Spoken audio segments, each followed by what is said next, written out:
નેપાળ સરહદ પર બે લોકો પાસેથી 2 કરોડ રૂપિયાના ગેરકાયદેસર કૃત્રિમ માનવ અંગો મળી આવ્યા છે. પાલિયાના સીઓ યાદવેન્દ્ર યાદવે જણાવ્યું હતું કે પોલીસે માહિતીના આધારે 2 લોકોને રોક્યા હતા. તેમની કાર અને તેમના ઘરમાંથી કૃત્રિમ માનવ અંગોના કુલ 134 પેકેટ મળી આવ્યા છે. તેમની કિંમત લગભગ 2 કરોડ રૂપિયા છે. આ કૃત્રિમ માનવ અંગો નેપાળ થઈને ભારતમાં દાણચોરી કરવામાં આવ્યા હતા.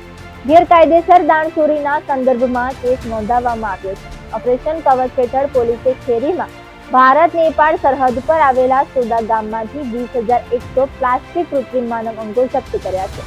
આ સામગ્રી 134 પેકેટમાં એક પિકઅપમાં લોડ કરવામાં આવી હતી. આ સામગ્રી ભરેલી થઈને છૂટાર થઈને પાલિયા થઈને દિલ્હી પહોંચાડવાની હતી. આ પહેલા પોલીસે વેરહાઉસ પર દરોડા પાડીને માલ જપ્ત કર્યો હતો.